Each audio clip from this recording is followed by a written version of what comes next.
আসসালামু আলাইকুম, কেমন আছেন বন্ধুরা? আবারও ফিরে আসলাম নতুন একটা ব্লগ নিয়ে।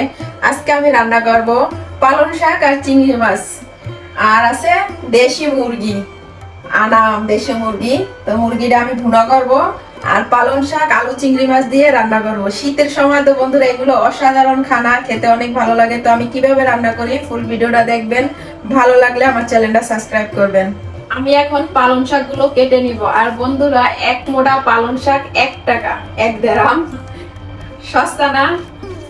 অনেক সস্তা। তা আমি পালং শাক গুলো এখন কেটে নিব। আমি একটু বেছে কেটে নিব কিছু আছে কিনা।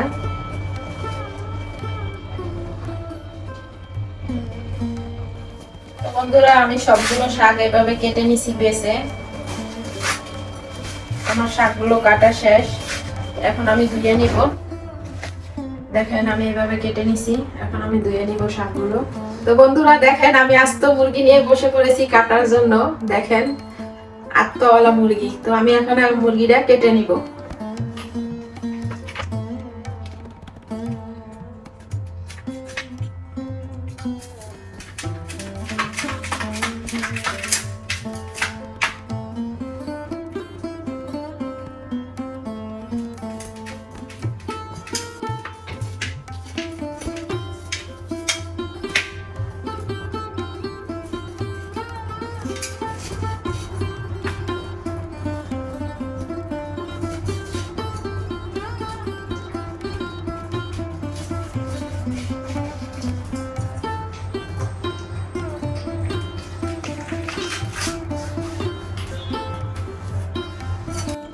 আমি মুরগিটা কেটে ধুয়ে পরিষ্কার করে নিছি ভালোভাবে। আজকে আমি মুরগিটা মাখিয়ে রান্না করবো, এই জন্য একটা পাতিল নিয়ে নিয়েছি। তো আমি এখন গোস্তগুলো এই জায়গায় দিয়ে দিব। মাংসগুলো দিয়ে আর মশলা দিয়ে মেখে নিব।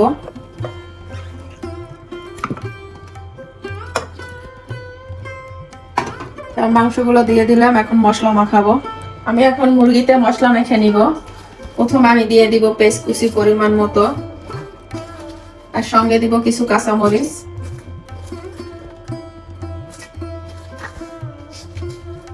আর দিয়ে দিব একটা টমেটো কুচি, দিয়ে দিব পরিমাণ মতো তেল। এখন দিয়ে দিব হলুদের গুঁড়া পরিমাণ মতো, দিয়ে দিব জিরা পাউডার, এখন দিব মরিচের পাউডার পরিমাণ মতো, আর দিয়ে দিব ধনিয়ার পাউডার পরিমাণ মতো, আর দিয়ে দিব কিছু গরম মশলা, দিয়ে দিব পরিমাণ মতো আদা রসুন পেস্ট। এখন আমি ভালোভাবে হাত দিয়ে মেখে নিব, কারণ শক্ত চিকেনটা হাত দিয়ে মাখানো রান্না অনেক স্বাদ হয়। এই জন্য আমি হাত দিয়ে মেখে নিব, ভালো করে মশলার সাথে মেখে নিব।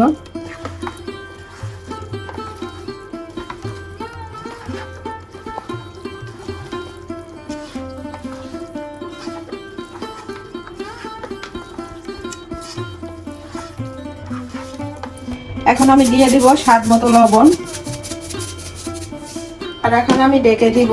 আমি কোনো পানি দিই নাই, শুধু মেখে রান্না করবো এই জন্য। তো আমি এখন ঢাকনাটা দিয়ে দিলাম, আর চুলার জালটা জ্বালিয়ে আমি মাংসটা ভালো করে কষিয়ে নিব। আর 2-3 মিনিট পরে আমি ঢাকনা খুলে নাড়া দিব। আমি একটা পাতিল বসিয়ে নিছি পালং শাক রান্না করবো এই জন্য। তো আমি এখন পরিমাণ মতো তেল দিয়ে দিলাম, আর দিব পেঁয়াজ কুচি পরিমাণ মতো, সাথে দিব কাঁচামরিচ। আমি পরিমাণ মতো কাঁচামরিচ দিচ্ছি। এখন দিব লবণ স্বাদ মতো। এখন আমি কিছুক্ষণ পেঁয়াজটা ভেজে নিব। আমি পেঁয়াজটা ভেজে নিচ্ছি। এখন আমি মশলা কষানোর জন্য একটু পানি দিয়ে দিব।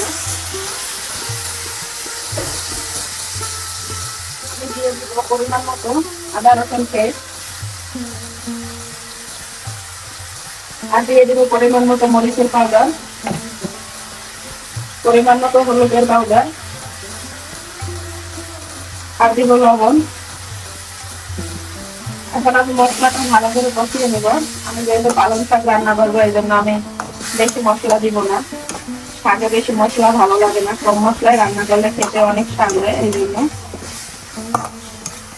আর আমার রান্নার ভিডিও আপনাদের কাছে কেমন লাগে কমেন্ট করে আমাকে জানাবেন। আর ভালো লাগলে তো আমার পাশেই থাকবেন, আমার চ্যানেল সাবস্ক্রাইব করবেন, সম্পূর্ণ ভিডিওটা দেখবেন।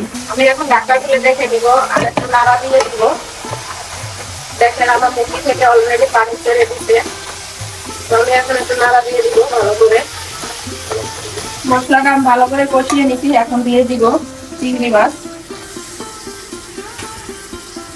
চিংড়ি মাছ দিয়ে আমি আর একটু কষিয়ে নেব।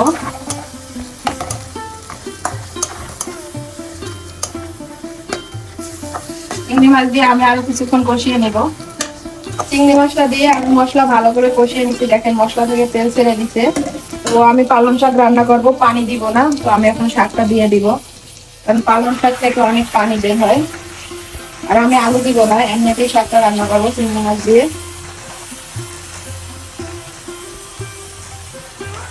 আমি শাক দিয়ে দিলাম। এখন 2-3 মিনিটের জন্য ঢাকনা দিয়ে দিব, শাকটা কমে যাবে সেদ্ধ হয়ে। আমি এখন ঢাকনাটা খুলে দেখবো। দেখেন আমার শাকগুলো কমে যাইতেছে আস্তে আস্তে, অনেক কম হয়ে গেছে। আমি এখন একটু নাড়া দিয়ে দিব।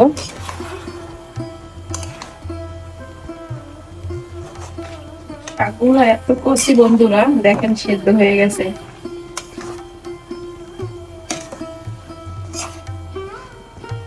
আমি আবারও 2-3 মিনিটের জন্য ঢাকনা দিয়ে দিব। এখন ঢাকনা খুলে আবার নাড়া দিয়ে নিব। আর দেখেন কষিয়ে একেবারে তেল ছেড়ে দিছে আমার মাংস থেকে, অনেক সুন্দর করে আমি কষিয়ে নিচ্ছি দেখেন। তো আমি এখন দিয়ে দিব গরম পানি। আপনারা কিছুতেই মাংস রান্না করেন বা তরকারি ঠান্ডা পানি দিবেন না, গরম পানি দিলে টেস্টটা ভালো হয়। আমি পরিমাণ মতো পানি দিয়ে দিলাম, গরম পানি। পানি দিয়ে দিলাম। এখন আমি আবারও 2-3 মিনিটের জন্য ঢাকনা দিয়ে দিব।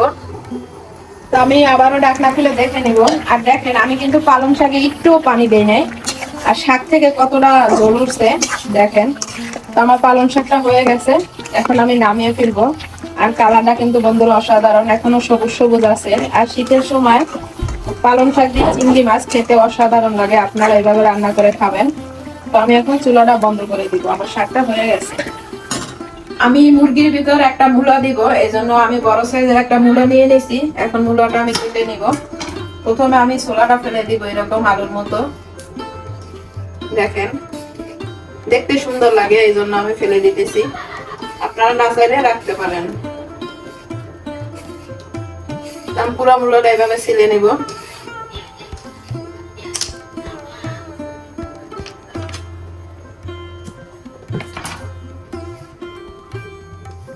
মূলাটা আমি ভালো করে ছিলে নিছি, এখন আমি কেটে নিব। আমি একটু বড় বড় করে কেটে নিব, কারণ আমি মুরগিতে দিব তো এই জন্য। তো আমি এইভাবে পিস করে কেটে নিব মূলাটা।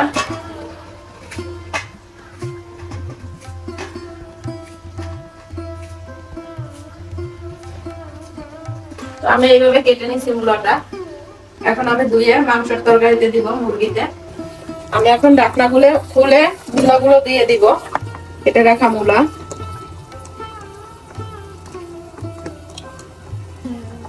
মূলাগুলো দিয়ে দিলাম, এখন একটু নাড়া দিব। আর কালারটা কিন্তু বন্ধুরা অসাধারণ আসছে দেখেন। মূলাগুলো দিয়ে আমি একটু নাড়া দিয়ে দিলাম, এখন আবারও ঢাকনা দিয়ে দিলাম। তো বন্ধুরা আমার মাংসের তরকারি হয়ে গেছে দেখেন। এখন আমি কিছু ভাজা জিরার গুঁড়ো দিয়ে দিলাম। তো দিয়ে একটু আমি মিশিয়ে নিব। আর কালারটা কিন্তু বন্ধুরা অসাধারণ আসছে, দেখতে পারতেছেন। শীতের সময় তো খেতে সবকিছুই ভালো লাগে। আমার তরকারিটা হয়ে গেছে, আমি চুলাটা বন্ধ করে দিব। আর আমার আজকে এই পর্যন্তই ভিডিওটা। তরকারিগুলো কেমন হয়েছে, রান্না কেমন লাগে, আর যদি ভিডিওগুলো ভালো লাগে আপনাদের ফ্যামিলির সাথে ফ্রেন্ডদের সাথে আমার ভিডিওটা শেয়ার করবেন। আর আমার প্রবাসী যত ভাইরা বোনরা আছেন বেচারার, যদি আপনারা কোনো রান্না না জানেন তো আমাকে কমেন্ট করে বলবেন, আমি অবশ্যই আপনাদের রান্না করে দেখাবো। তো আজকে এই পর্যন্তই, সবাই ভালো থাকবেন, সুস্থ থাকবেন, আল্লাহ হাফেজ। লাইক, কমেন্ট আর শেয়ার করবেন।